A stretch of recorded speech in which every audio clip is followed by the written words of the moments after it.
Hello दोस्तों, आज हम फिर से एक बार एक नई पोएम के साथ आपसे मिल रहे हैं। ये पोएम लिखा है विलियम शेक्सपियर ने और पोएम एक सोनेट है, सोनेट 116 जिसका टाइटल है ट्रू लव। शेक्सपियर 1564 में पैदा हुए और 1616 तक इस दुनिया में रहे। शेक्सपियर एक बहुत पॉपुलर ड्रामेटिस्ट हैं, एक पोइट हैं और वो एक सोनेटियर भी हैं। शेक्सपियर ने इस पोएम में nature of love, nature of true love कि सच्चा प्यार क्या होता है, इसको एक्सप्लोर करने की कोशिश की। शेक्सपियर ने कुल 154 सोनेट्स लिखे और इस सोनेट में कहीं ना कहीं इनडायरेक्टली उन्होंने रेफर किया जो कोलोनाइजेशन चल रहा था वेस्ट के द्वारा पूरे विश्व में, उसको भी इन्होंने रेफर किया।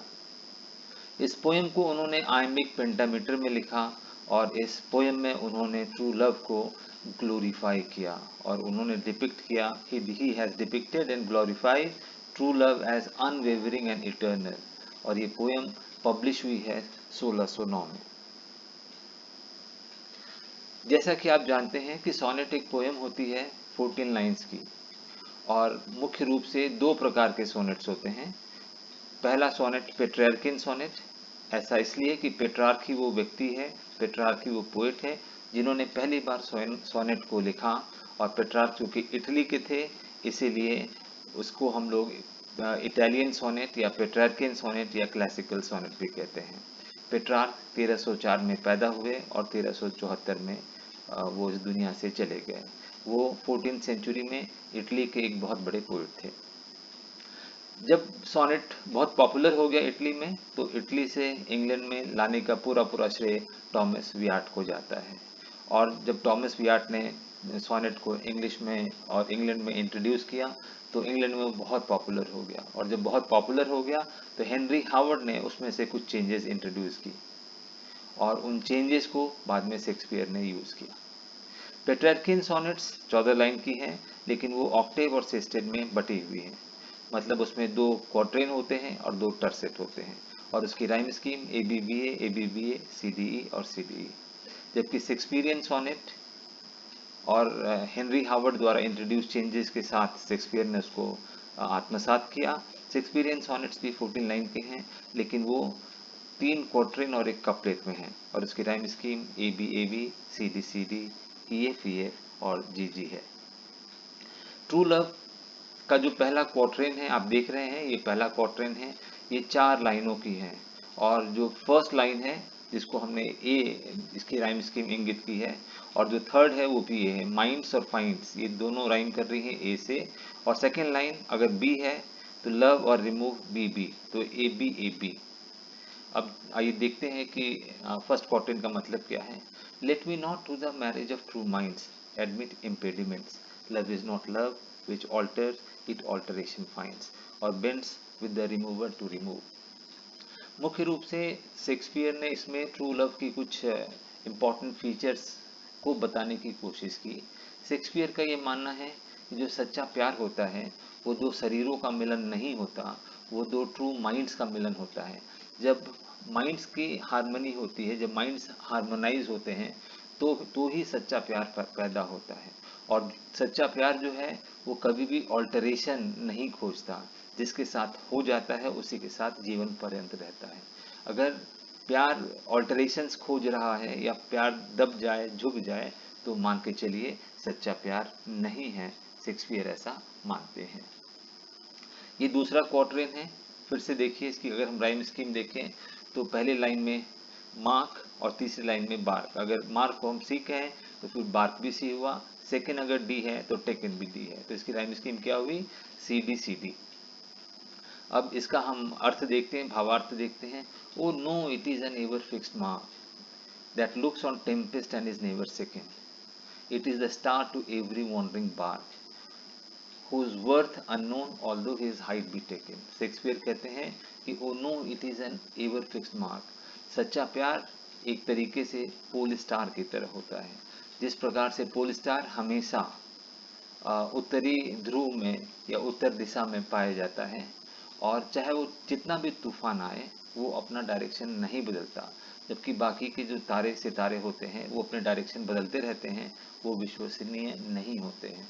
जबकि ध्रुव तारा सदैव उत्तर दिशा में उगता है।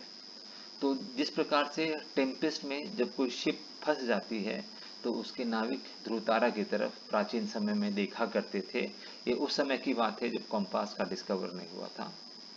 तो ध्रुव तारा को देख करके वो ये जान जाते थे कि ध्रुव तारा अगर उत्तर दिशा में है और वो अगर उत्तर में दिख रहा है तो आखिर उनको जाना कहाँ है।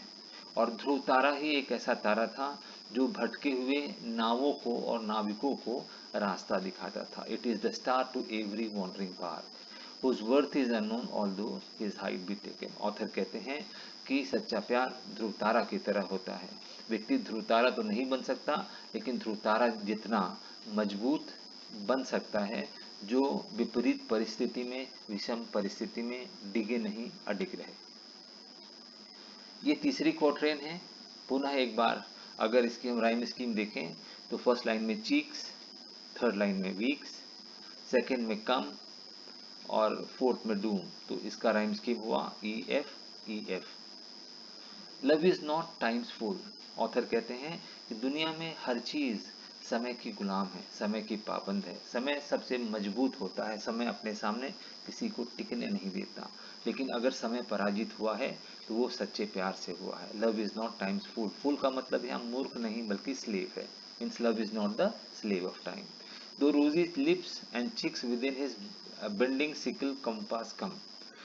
लिप्स, चिक्स या व्यक्ति की खूबसूरती, व्यक्ति की ताकत समय के साथ साथ ढल जाती हैं, कमजोर पड़ जाती हैं, चेहरे पे झुर्रियां पड़ जाती हैं, व्यक्ति का स्ट्रेंथ घट जाता है। तो समय व्यक्ति की खूबसूरती को कम कर देता है, व्यक्ति की ताकत को कम कर देता है, लेकिन सच्चे प्यार को व्यक्ति के दिल से कम नहीं कर पाता। फिर आगे शेक्सपियर कहते हैं कि love alters not with his brief hours and weeks but bears it out even to the edge of doom. ये सच्चा प्यार दिन, महीनों और सालों में कभी समाप्त नहीं होता, कम नहीं होता। सच्चे प्यार को समय की कसौटी पे कभी भी आप कसिए तो वो हमेशा विजयी ही होगा। सच्चा प्यार अगर आपके हृदय में है तो आप उसको, जब तक आप इस पृथ्वी पर जीवित हैं तब तक आप उसको कैरी करेंगी। ऑथर कहता है कि true love bears it out even to the edge of, means true lover never hesitates, they never relent, they are never afraid of any consequences. और अंत में कपलेट, कपलेट से ये अपने सोनेट को समाप्त करते हैं। ऑथर कहते हैं कि if this be error and upon me proved I never writ nor no man ever loved. Author कहते हैं कि जो मैंने 3 क्वार्टर में जो मैंने तर्क दिए ट्रू लव के पक्ष में, अगर वो गलत निकल गए, अगर किसी ने उसको गलत साबित कर दिया, तो कोई भी व्यक्ति भविष्य में मोहब्बत नहीं करेगा, प्यार नहीं करेगा, और मुझ जैसा व्यक्ति कभी लिखेगा नहीं, ट्रू लव के बारे में नहीं लिखेगा, मानवीय गुणों के बारे में कभी नहीं लिखेगा, ट्रू लव की महानता के बारे में कभी नहीं लिखेगा। अर्थात जो मैंने कहा, शेक्सपियर कह रहे हैं कि जो मैंने कहा अथवा जो मैंने लिखा वो 100% सही है। दोस्तों, इसी के साथ ट्रू लव की ये जो सोनेट है इसका विश्लेषण समाप्त होता है। आप सबसे आग्रह है कि आप इस चैनल को सब्सक्राइब करें, लाइक करें और कमेंट करें, ताकि आपके लिए इसी प्रकार से हम लोग भविष्य में भी जो है वीडियोस बनाते रहें। धन्यवाद।